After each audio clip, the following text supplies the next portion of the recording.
আসসালামু আলাইকুম প্রিয় শিক্ষার্থী, আজকের এই পর্বে আমরা দ্বিতীয় অধ্যায়ে বর্ণনামূলক প্রশ্ন উত্তর নিয়ে আলোচনা করব। তো দেখো, আমাদের অনুশীলনীতে বর্ণনামূলক প্রশ্ন আছে দুইটা।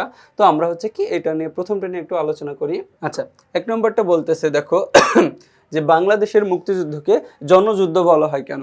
কি বাংলাদেশের মুক্তিযুদ্ধকে জনযুদ্ধ বলা হয় কেন? তো আমরা জানি যে 1971 সালে 25শে মার্চ, কি 1971 সালের 25শে মার্চ নিরস্ত্র জনগণের উপর পাকিস্তানি সেনাবাহিনী আক্রমণ চালালে বাঙালি ছাত্র জনতা, police, EPR, East Pakistan rifle সাহসিকতার সাথে তাদের বিরুদ্ধে রুখে দাঁড়ায়।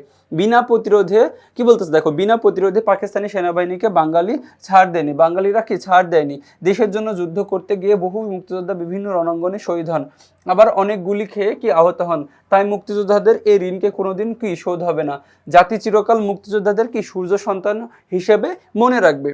তো মুক্তিযোদ্ধাদের দেখো, মুক্তিযোদ্ধারা দেশকে শত্রুমুক্ত করার জন্য, কি বলতেছে যে মুক্তিযোদ্ধারা দেশকে শত্রুমুক্ত করার লক্ষ্যে মৃত্যুকে তুচ্ছ মনে করে যুদ্ধে যোগদান করেছিল। দেখো, এদের মধ্যে তারা ছিলেন দেশপ্রেমী, অসীম সাহসী এবং আত্মত্যাগী উদ্বুদ্ধ যোদ্ধা। মুক্তিযুদ্ধে বেঙ্গল রেজিমেন্টের সৈনিক, ইপিআর, পুলিশ এবং আনসার, কৃষক, শ্রমিক, ছাত্রসহ বিভিন্ন পেশার মানুষ অংশগ্রহণ করে। বাংলাদেশের মুক্তিযুদ্ধে সর্বস্তরে বাঙালি অংশগ্রহণ করে, তাই এই যুদ্ধকে কি গণযুদ্ধ বা জনযুদ্ধও বলা হয়।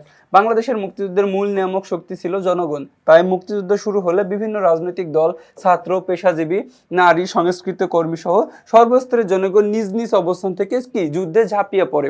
দেখো, প্রত্যেকটা মানুষ নিজ নিজ অবস্থান থেকে কি এই যুদ্ধে ঝাঁপিয়ে পড়ছিল। তো এদের মধ্যে সাধারণ কি মানুষই সবচেয়ে বেশি পড়ে। তো জীবনের মায়া ত্যাগ করে দেশকে শত্রুমুক্ত করার সার্বভৌম কি বাংলার হচ্ছে কি যে দেখো বাংলাদেশ হচ্ছে প্রতিষ্ঠা করে। তো এরপরে মুক্তিযুদ্ধে সকল শ্রেণী, পেশা এবং বয়সের মানুষ অংশগ্রহণ করে। সকলের এটা একটাই লক্ষ্য ছিল বাংলার স্বাধীনতার পক্ষে সর্বস্তরের জনগণের এরূপ স্বতঃস্ফূর্ত অংশগ্রহণের জন্য একে কি বলা হয়? গণযুদ্ধ বা জনযুদ্ধ বলা হয়। আচ্ছা, এরপরে আমাদের 2 নম্বর কোশ্চেনটা দেখি। আচ্ছা, 2 নম্বর বলতেছে মুক্তিযুদ্ধের সময় বিশ্ব জনমত গঠনে বিভিন্ন দেশের ভূমিকা লিখো। আচ্ছা, মুক্তিযুদ্ধের সময় বিশ্ব জনমত গঠনে বিভিন্ন দেশের ভূমিকা ছিল অত্যন্ত গুরুত্বপূর্ণ। 1971 সালে 25শে মার্চের কালোরাত্রি তথা জাতীয় গণহত্যা দিবস এবং পরবর্তী সময়ে নারকীয় হত্যাযজ্ঞের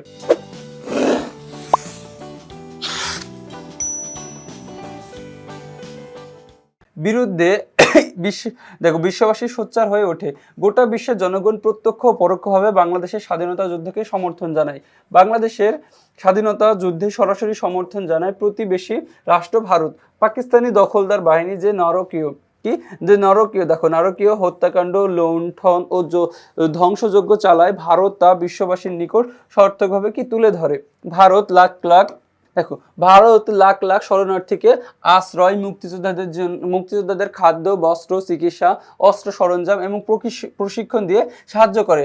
বাংলাদেশের স্বাধীনতা যুদ্ধে ভারতের পর সর্বাধিক অবদান রাখে অধুনা বিলুপ্ত সোভিয়েত ইউনিয়ন, বর্তমান কি রাশিয়া। দেখো, পাকিস্তানি বাহিনীর কর্তৃক বাংলাদেশে গণহত্যা, অগ্নিসংযোগ, নারী নির্যাতন সহ যাবতীয় মানবতা বিরোধী অপরাধ বন্ধ করার সোভিয়েত ইউনিয়ন রাষ্ট্রপ্রধান পাকিস্তানের প্রেসিডেন্ট জেনারেল ইয়াহিয়া খানকে কি আহ্বান জানান, ঠিক আছে।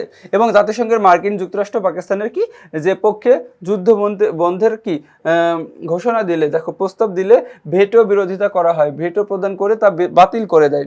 কিউবা, এরপর কি বলতেছে, Cuba, Yugoslavia, Poland, Hungary, Bulgaria, Czechoslovakia আছে, পূর্ব জার্মান আছে প্রভৃতি তৎকালীন সমাজতান্ত্রিক রাষ্ট্রগুলো বাংলাদেশের মুক্তিযুদ্ধ সংগ্রামকে কি সমর্থন জানায়। এছাড়াও ব্রিটিশ সরকার আমাদের মুক্তিযুদ্ধের ব্যাপারে খুবই সহানুভূতিশীল ছিল। মুক্তিযুদ্ধের দিনগুলোতে ব্রিটেনের প্রচার মাধ্যম, বিশেষ করে বিবিসি লন্ডন থেকে প্রকাশিত পত্র পত্রিকা বাংলাদেশের মুক্তিযুদ্ধের অগ্রগতি সম্পর্কে বিশ্ব জনমতকে আগ্রহ করে তোলে। তাছাড়া ব্রিটিশ নাগরিক বিখ্যাত সঙ্গীত শিল্পী জর্জ হ্যারিসন, পণ্ডিত রবিশঙ্কর এবং আলী আকবর খান মুক্তিযুদ্ধের সমর্থনে বিশ্ব জনমত সৃষ্টি এবং কি দান সহায়তা কার্যক্রম পরিচালনা করে। আচ্ছা দেখো, কি বলতেছে, লক্ষ্যে যুক্তরাষ্ট্রের নিউ ইয়র্ক শহরে কনসার্ট ফর বাংলাদেশ আয়োজন করেন।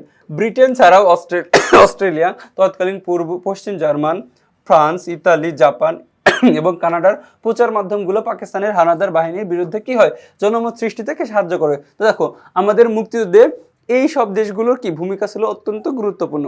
তো দেখো, এরই মাধ্যমে আমরা কি আমাদের যে পাঠ্য বইয়ের হচ্ছে বর্ণনামূলক প্রশ্নগুলো ছিল এগুলো শেষ করলাম। তো পরবর্তী তোমাদের সাথে আবার দেখা হবে। আসসালামু আলাইকুম।